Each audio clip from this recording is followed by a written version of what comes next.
So this is how the momentum operator is usually written in quantum. And we want to know how exactly does it get this way? And so the first thing to start with is a little bit about states. So in quantum mechanics, if we want to write an arbitrary state in Dirac notation, we can label it by some sort of label. And in this case, it's alpha. So we could have different states, alpha, beta, gamma. And these could be labels that represent observables that you would see if you measured some aspect of the state. But they could also be more abstract quantities. And so I'm going to leave them as an abstract quantity for now. But I do want to show one way that we can go from these sort of abstract states to a state with like a known observable quantity. Like, for example, the position. So if we wanted to expand alpha in terms of position, what we could do is use the fact that that the identity matrix is actually an integral over all of the basis kets. And so what this means in terms of like a linear algebra is like we form the components of the identity matrix. Like I'll give a discrete case. We can form the identity matrix in 2 by 2 as the matrix 1, 0, 0, 0 plus 0, 0, 0, 1. And one way that we could write this using the Dirac notation, since this is just the first basis vector, what we could do is actually write that as like a E1 plus E2 E2.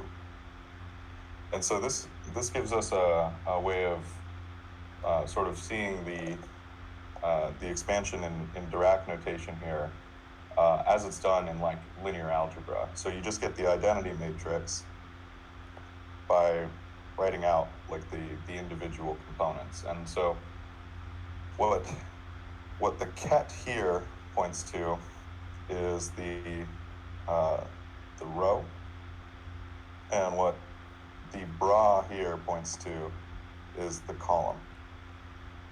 And so what we end up with for 1, 1 is it's in row 1, column 1. And 2, 2, we end up in row 2, column 2. But now we need to consider infinite dimensional spaces because, in this case, we only worked with like a 2D case. But if you're considering the position of a particle, that could be any particular value, especially if you're interested in like moving the origin by some fixed value. You can get these to be any value. So because this is the case, we can't actually write it in this sort of discrete matrix representation. The way to write it is doing this sort of expansion. I'll highlight it. These sorts of terms are what we have in our integrand. So we're summing over all of the terms where we're like matching. And so what this does in an infinite dimensional Hilbert space is this forms a diagonal of all ones. And for all practical purposes, that's the identity. So are there any questions at this point? Because I'm going to use this this idea. It's called the resolution of the identity. So are there any questions at this point about how this relates to like linear algebra or just the idea of expanding the identity matrix? So like as far as I understood, we just like have kind of the uh, pretty usual like orthonormal basis in this space, right? Mm-hmm. But if we go to the infinite dimensional case, those outer products of bra and cats, uh, they should be treated as some kind of, I don't know, density there, right? Instead of just like regular things. Right, right. So here where we would, like in the discrete case, you'd have a sum up to n of all of the, matching E sub i's. You could also write this as like an outer product if you don't prefer the Dirac notation, but I'm going to leave it in the Dirac notation. Yeah, yeah, yeah. Um, It's totally cool. so you sum over I to get there, and then in the continuous case, we just take the limit as n goes to infinity. And so what this sum becomes is an integral. So we get the identity matrix, actually an integral over all of the values of x. And Yeah, we use this property that like, as you mentioned, Slava, we use this property that it's an orthonormal basis. So x prime is just a Kronecker delta, or even a Dirac delta. So we use this property to expand out the identity matrix in terms of the kets and bras. And this is what we can actually apply to our abstract state, alpha. So again, alpha doesn't have to represent anything in particular. But we do know that alpha is the identity matrix times alpha. And using this resolution of the identity, we can actually just write that in there as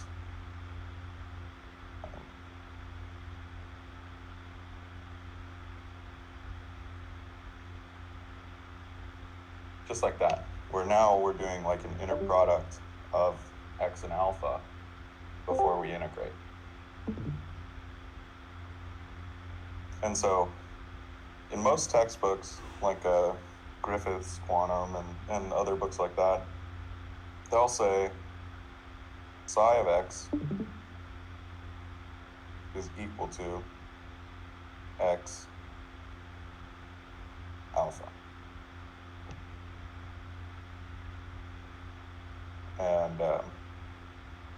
And so this is a good equation to box because we're actually going to use this fact here. So effectively what we've done is describe the state alpha in the position basis.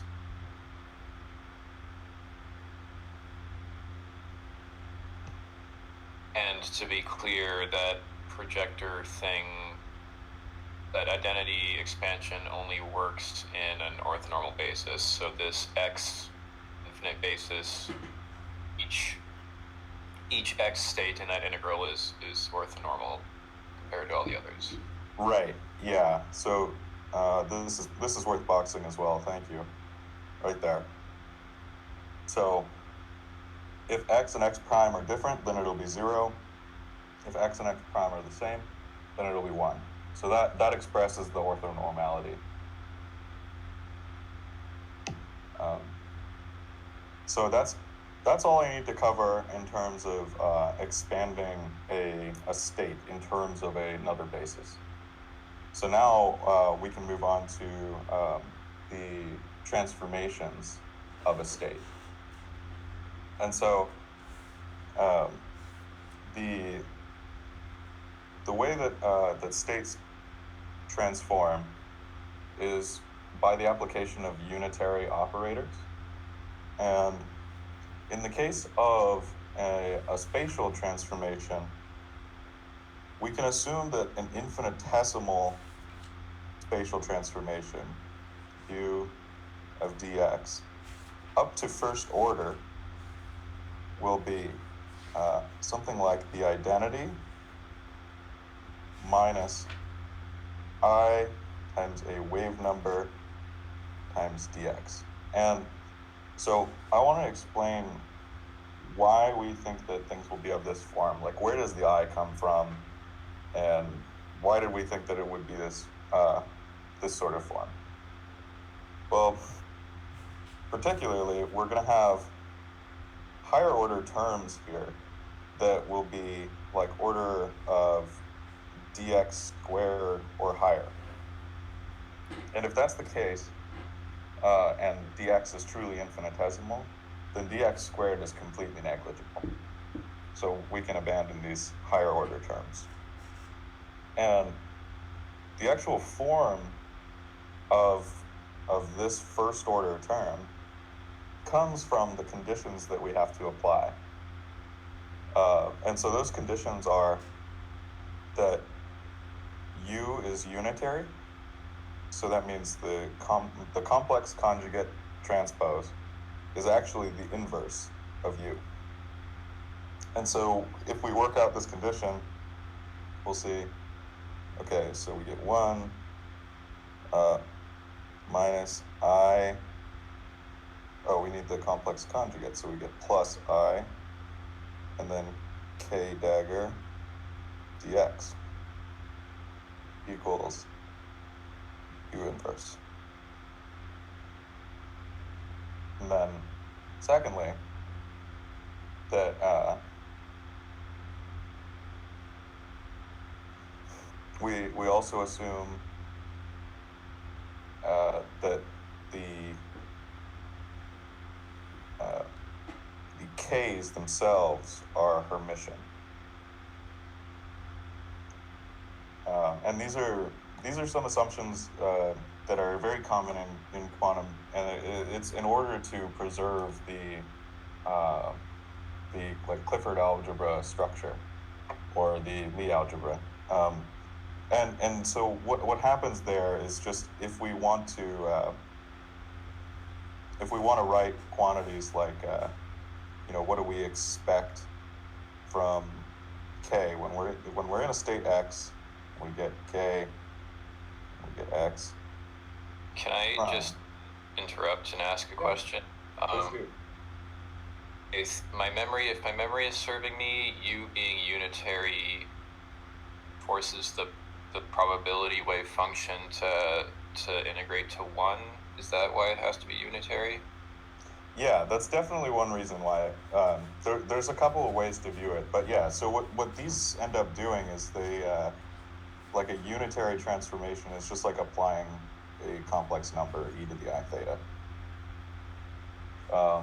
And so this doesn't actually change the magnitude, or I'm sorry, it doesn't change the amplitude, so that when you integrate over it, there's nothing, there's no extra, like usually if you wanted to have a non-unit magnitude complex number, then you'd have some sort of like,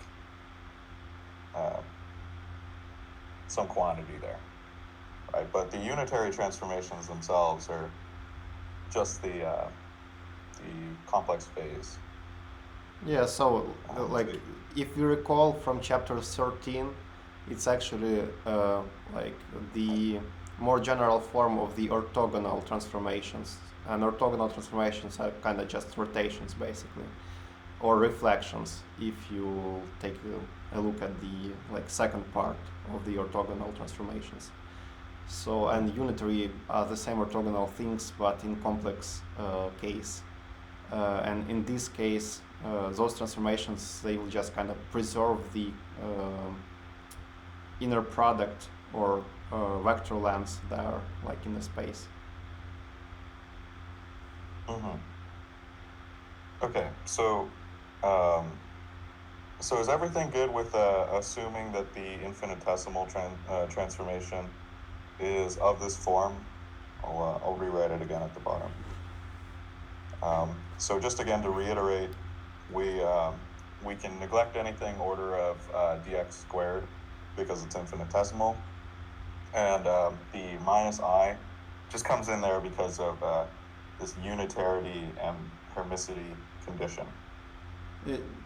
Just a small thing, like a small correction. I wanted to ask you to remove the hat from K above. Oh, thank you. Yeah, I mean, we'll eventually put a hat on it, but yes, thanks. Yeah, and one more thing, like I just wanted to add that like hermicity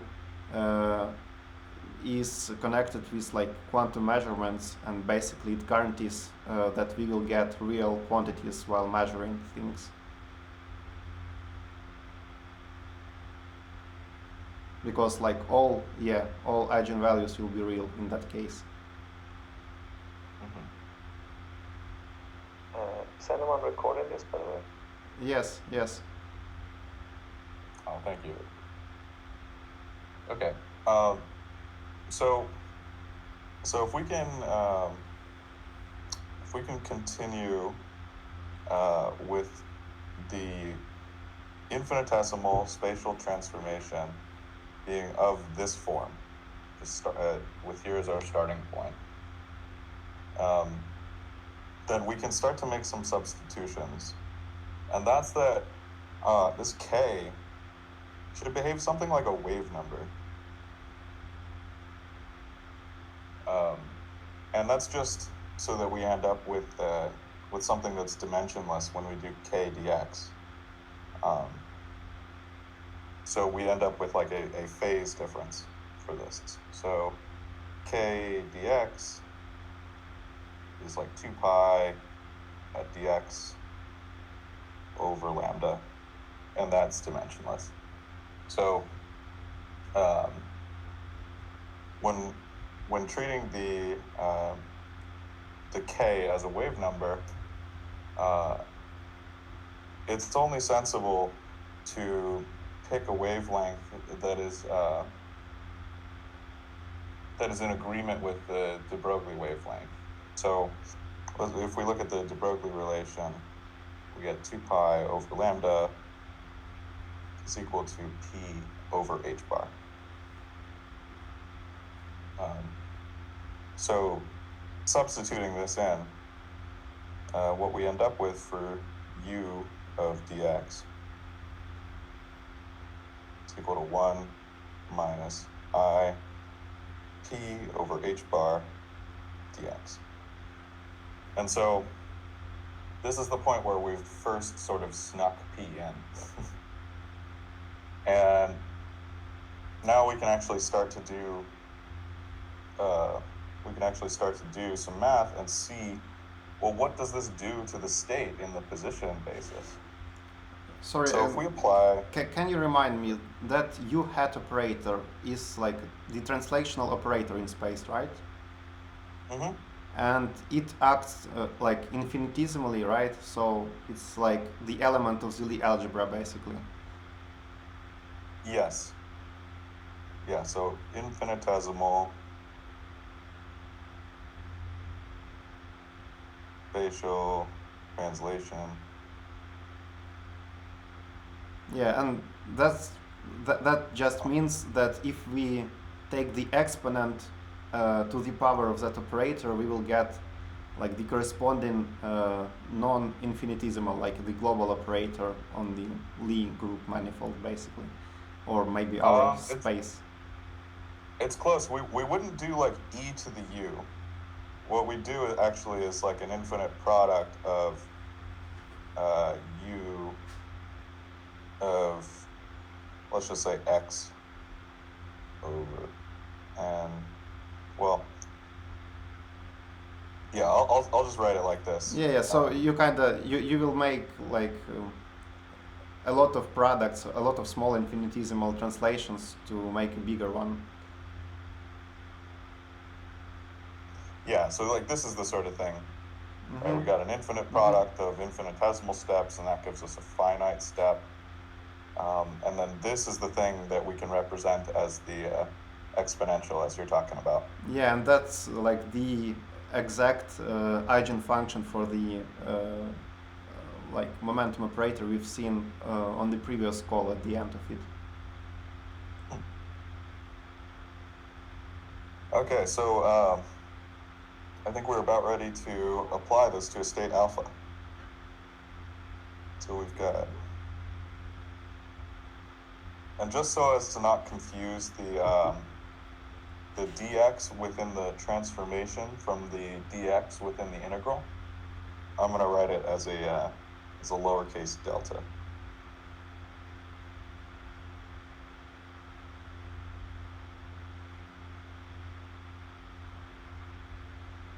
And so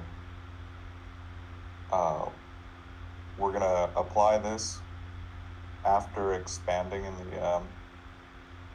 the position basis. So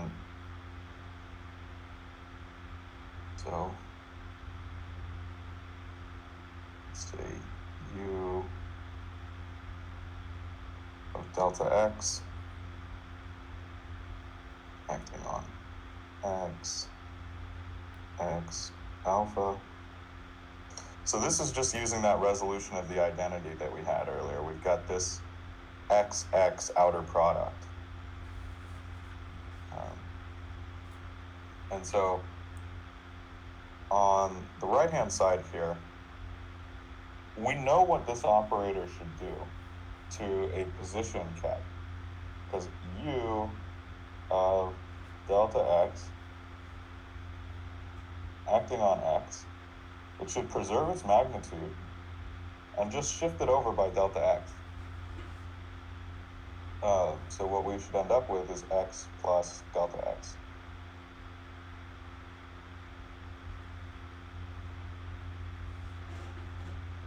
So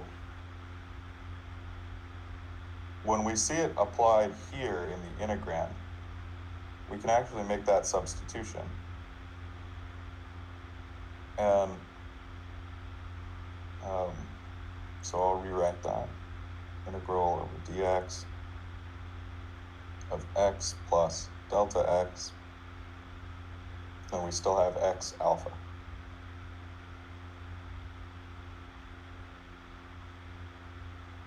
But an interesting thing is that the identity, if we take the Hermitian conjugate of it, it's still just the identity.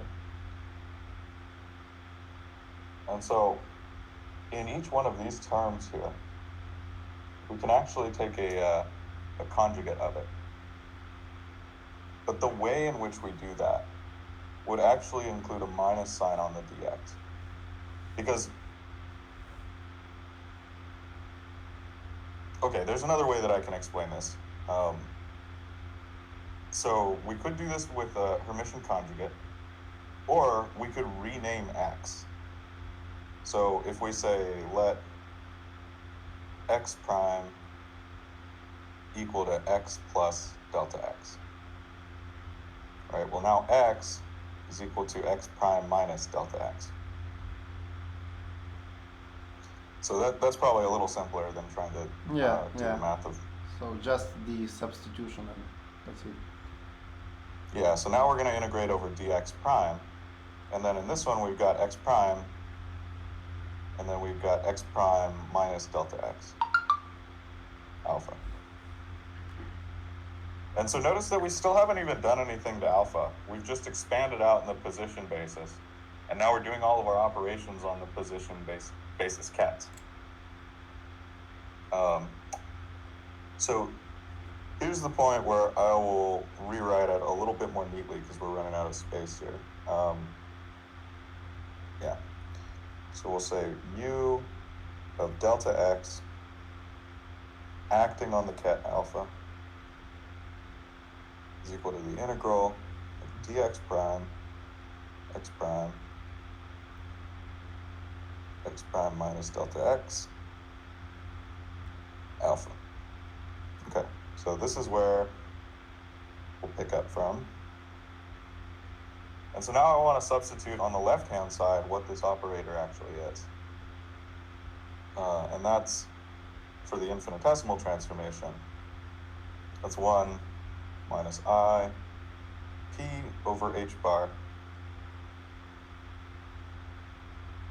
alpha. And so this is still equal to this integral. But I want to do an expansion on one of these terms.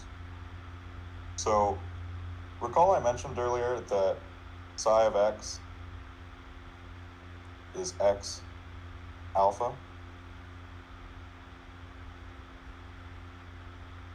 So what we could do here is actually say psi of x prime minus delta x is equal to x prime minus delta x alpha. And now this is begging to be expanded as a Taylor series. Right, so this is, we could do the calculus version on the left-hand side. We'd say psi of x prime minus delta x times psi prime of x prime and then plus dot dot dot.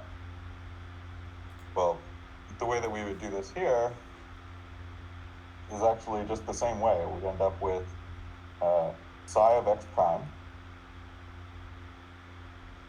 and then we have to subtract delta x times the derivative with respect to x prime of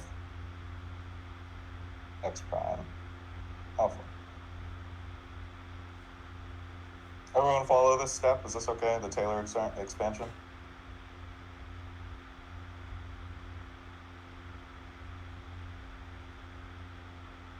Yeah, seems okay. Okay. Okay, so I think I'm ready to plug this back in now, because we've got an expansion for this term here. Okay. So I left space, nice. Okay, so I'm going to plug this back in up there, and we get integral of dx prime, and we leave the first x prime unchanged, and then now this is the term that we're going to expand. So we get x prime alpha minus delta x d by dx prime x prime alpha. So here we're actually almost done. So we can actually recall what we initially wrote down was that alpha is equal to the integral over dx of x alpha. So recalling that we wrote that down in the beginning, we can actually match these terms. The identity times alpha is just this first integral.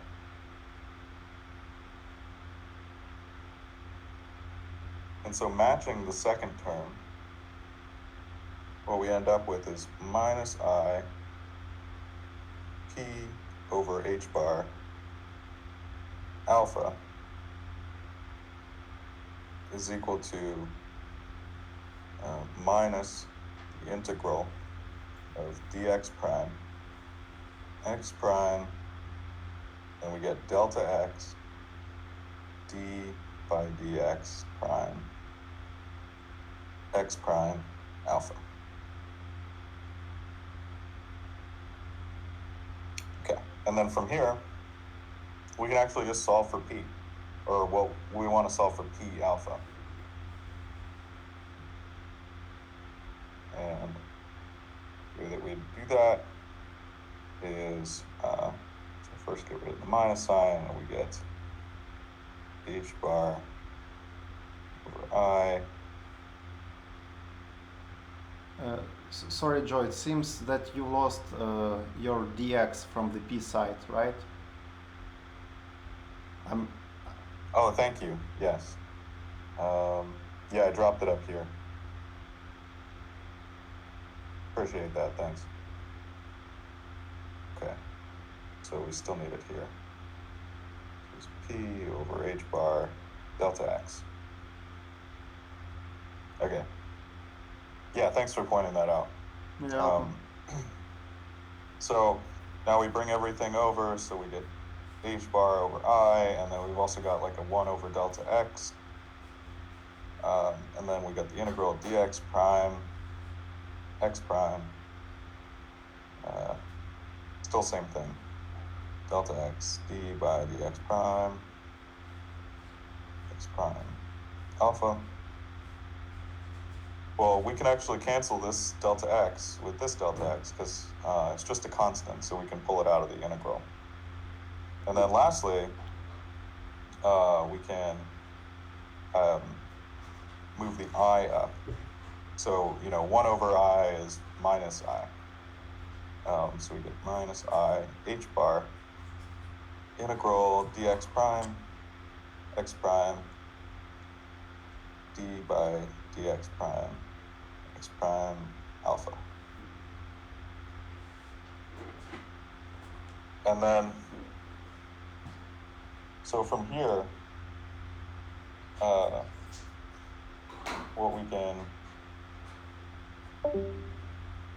what we can see is that P acting on this right-hand side, well, P acting on alpha is P acting on the identity times alpha, which we expanded in the position representation. What we ended up doing was just taking a derivative with respect to this position. And so recall that we didn't start in the position basis. We have an abstract ket that could represent any other basis, but we use the fact that the position basis is an orthonormal basis that spans the whole space. So by summing over all of these ket bras that form the identity matrix, we can write our arbitrary state alpha in terms of the position basis. And once we have that, the momentum operator shows up in this strange form, minus I H bar d by dx.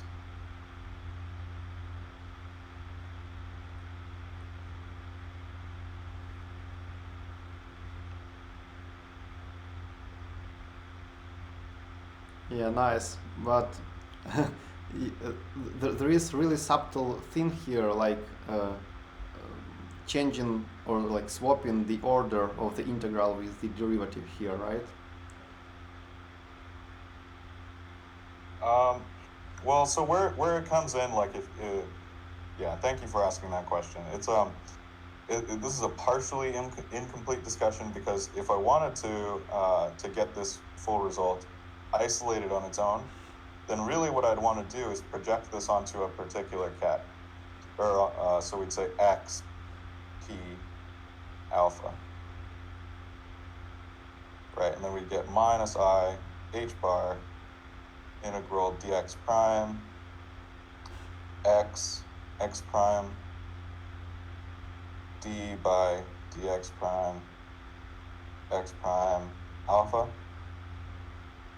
right? And then you recall this relation that I wrote up earlier, the orthonormality? This thing is just delta of x minus x prime.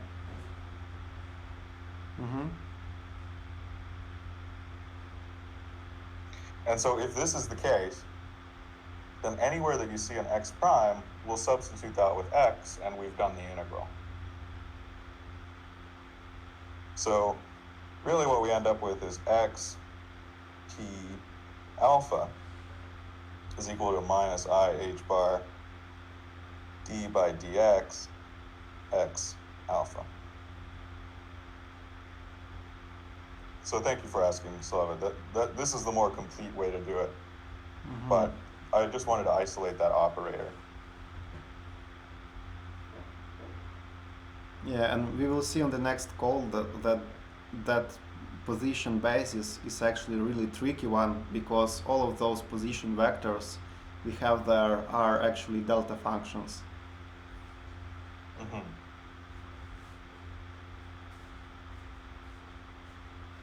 Awesome. So um, this was basically a long rant in answer to Chris's question last week about why the momentum operator takes this form. And ultimately, it just boils down to unitarity, hermicity, the resolution of the identity, and an infinitesimal spatial translation. Yeah, and that last step sounds pretty tricky for me. I mean, I still don't get like why k is connected with the wavelengths, for example. Like Oh, well, how you obtain decay in the U expansion. yeah, so um, the way that we end up there is just because we want it to be like a dimensionless quantity. So we know that k has to have units of 1 over length.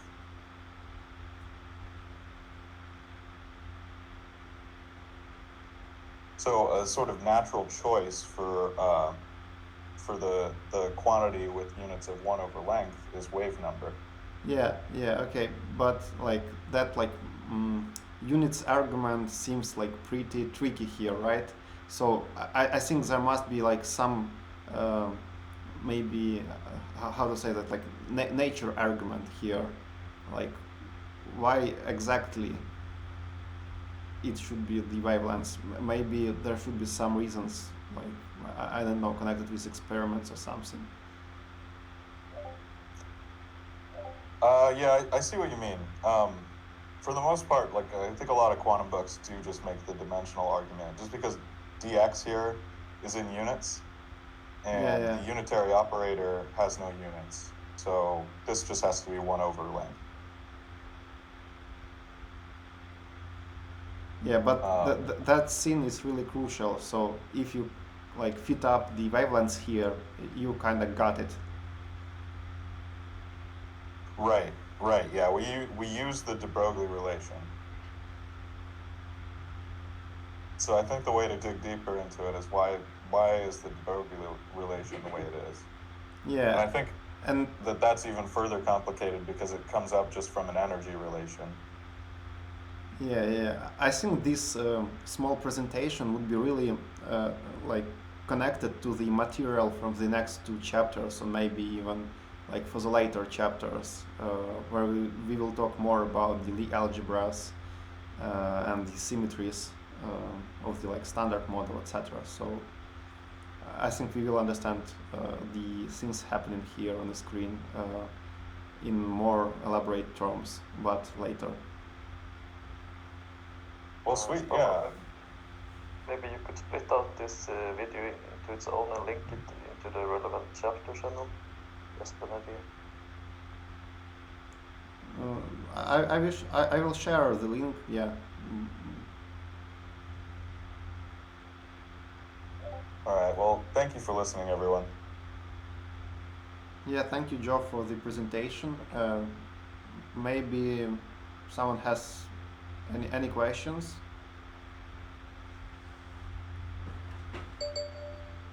I'll just say thanks. I'll probably have to rewatch the recording for it to sink in, but thanks for doing this.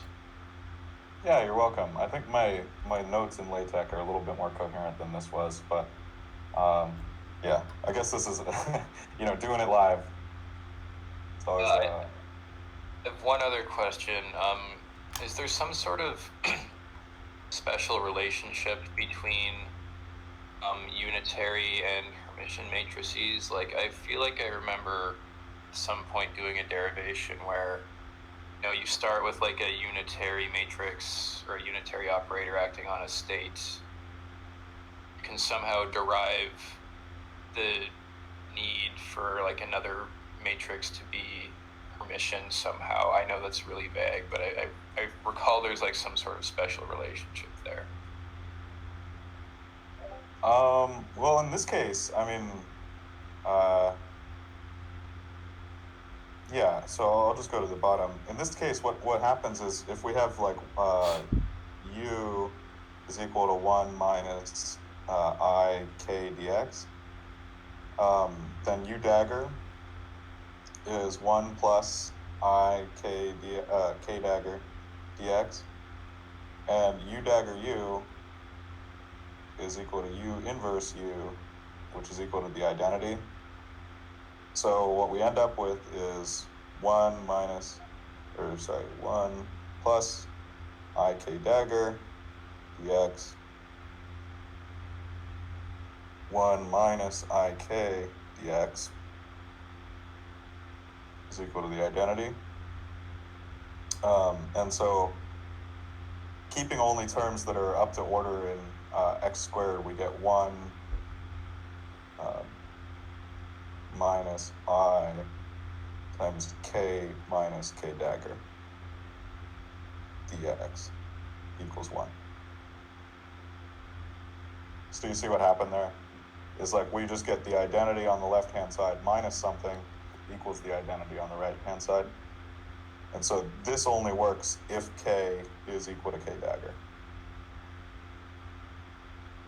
Okay, so basically if you expand a unitary matrix, its first order term has to be Hermitian. Mm-hmm. Okay, makes sense, thanks. Yeah, no problem. Any further questions? Yeah, I just wanted to say, just like in basic terms, right? Like the Hermitian matrix is just the matrix which is equal to its complex conjugated transpose one, right? That's right, yeah. And unitarity gives us that that Hermitian matrix is the inverse for it. Right. Yeah, so the unitarity is this condition, and hermicity is this condition. Mm-hmm. Yeah, so from unitarity we get hermicity. Yeah, and so it's not that the hermicity is of the same operator, right? It's unitary of u gives us hermicity of k. Yeah, true. Mm-hmm.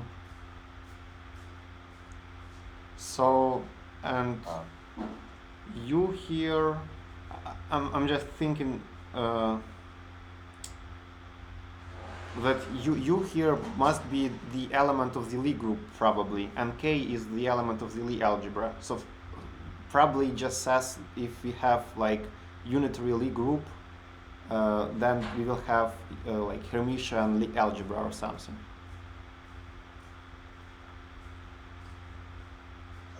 Yeah, I think that's right. I don't think I've put it in those terms explicitly before, but that sounds right. I mean, it's that the k's are the generators for this unitary transformation. Yeah. Okay, well, thank you for listening, everybody. Yeah, thanks, Joe. We can move on to the. Yeah, thank you. We can move on to the chapter now. Yeah, thanks a lot.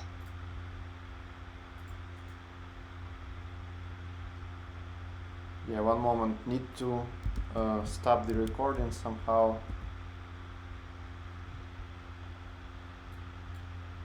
And QuickTime player doesn't want to collaborate, so give me 1 second.